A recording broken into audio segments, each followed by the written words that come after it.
नमस्कार दोस्तों, मैं अनिल कुमार शर्मा आपका स्वागत करता हूं Anil Sharma GB YouTube channel पर।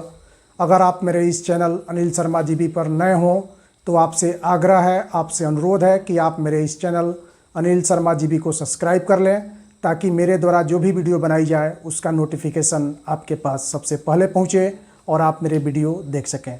तो दोस्तों, मैं पुनः उपस्थित हूँ आपके समक्ष कुछ महत्वपूर्ण बिंदुओं के साथ।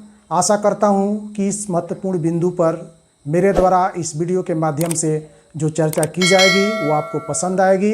अगर आपको आज का ये वीडियो पसंद आता हो तो निश्चित रूप से अधिक लाइक करें, शेयर करें और कमेंट करें।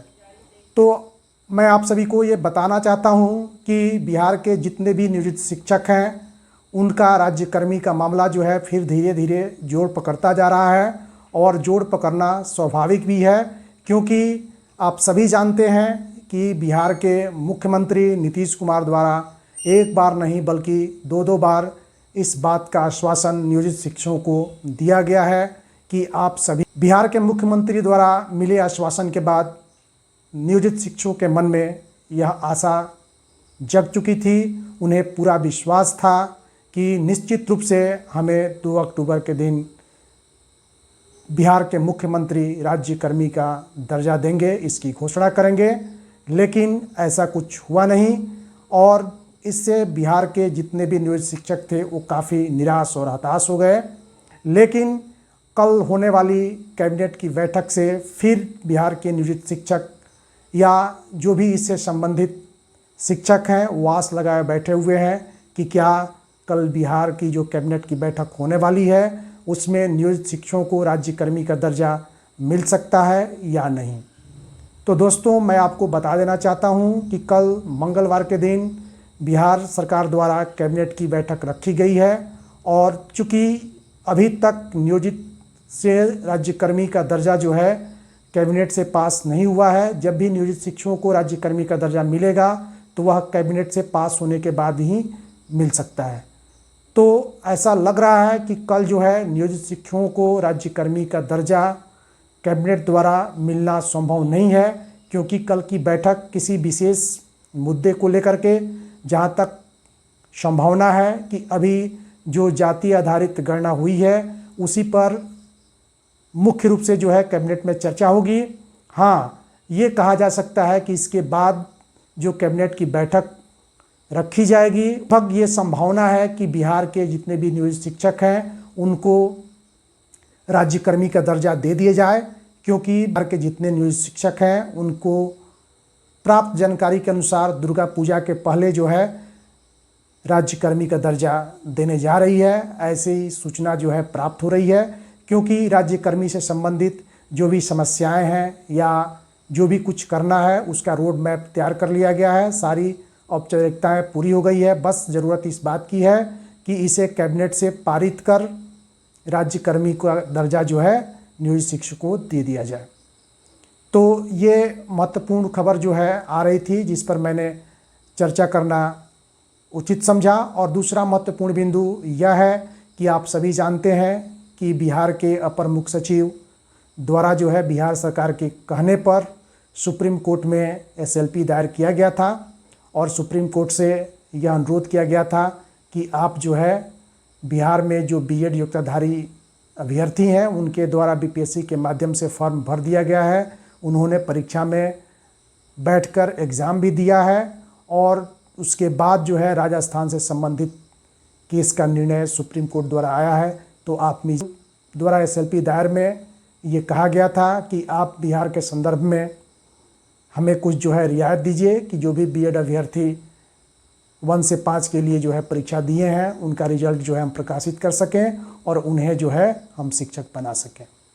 लेकिन सुप्रीम कोर्ट के डबल बेंच के जजों ने इस पर जो है कोई खास अधिवक्ता से ये कहा कि बिहार के संदर्भ में जो केस था वह केस जो है जस्टिस अनुराध बोस ने ही जो है देखा था और उस पर उन्होंने ही जो है निर्णय दिया था। तो क्यों ना हम इस केस को उनके बेंच को ट्रांसफ़र कर दें और आप वहाँ जो है जो चाहते हैं अपनी बात वहाँ रखिए। हो सकता है वहाँ से आपको जो है कुछ रिलीफ मिल जाए। इस पर बिहार के महाधिवक्ता ने सुप्रीम कोर्ट से ये अनुरोध किया कि हम जो है अपना SLP वापस लेना चाहते हैं। इस पर सुप्रीम कोर्ट ने बिहार सरकार द्वारा दायर SLP को जो है वापस कर दिया। यानी मोटे तौर पर कहा जाए कि बिहार सरकार की SLP जो है डिसमिस हो गई।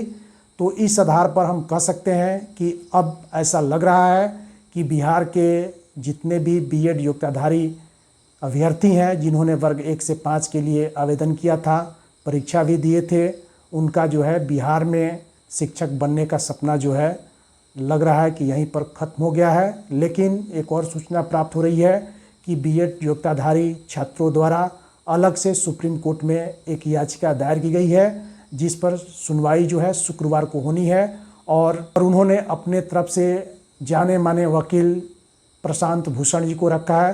तो जब शुक्रवार को सुप्रीम कोर्ट में B.Ed योग्यताधारी छात्रों द्वारा जो केस किया गया है, अगर उस पर चर्चा होती है तो ये देखने की बात होगी कि उस समय सुप्रीम कोर्ट जो है क्या अंतिम रूप से ये कहा जा सकता है कि जो भी B.Ed योग्यताधारी छात्र हैं वे बिहार में 1 से लेकर के 5 तक के कक्षाओं के लिए शिक्षक बन सकते हैं या नहीं। लेकिन अभी जो दिख रहा है उसके अनुसार बिहार में BTC या DELD जो भी अभ्यर्थी हैं उनको लाभ मिलने जा रहा है। और निश्चित रूप से BPSC B.Ed योग्यताधारी छात्रों का जो है रिजल्ट होल्ड कर सकती है, रोक सकती है। और जितने भी BTC या DLED के अभ्यर्थी हैं उनका रिजल्ट जो है प्रकाशित किया जा सकता है और उन्हें विद्यालय में नियुक्ति हेतु आगे की कार्रवाई की जा सकती है।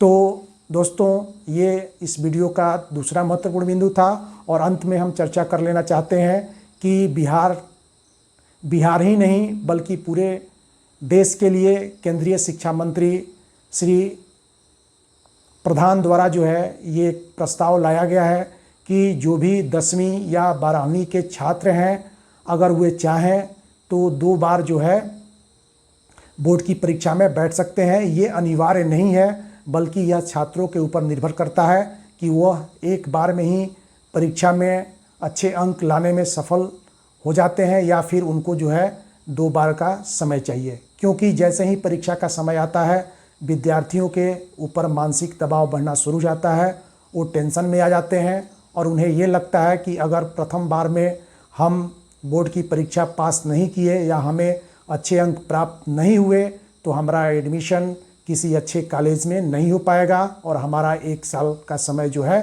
बर्बाद हो जाएगा। इसी को ध्यान में रखते हुए केंद्रीय शिक्षा मंत्री श्री प्रधान द्वारा जो है यह प्रस्ताव लाया गया है कि कोई भी छात्र अगर चाहे तो वह परीक्षा में 2 बार सम्मिलित हो सकता है और अपने रिजल्ट को सुधार सकता है। इससे ये होगा कि छात्रों के ऊपर कोई दबाव नहीं होगा, उनको कोई मानसिक परेशानी नहीं होगी। उनके मन में ये बात जो है ज़रूर आएगी कि अगर हम एक बार में सफल नहीं हो पाते हैं तो हमें सफल होने के लिए दूसरा मौका निश्चित रूप से प्राप्त होगा।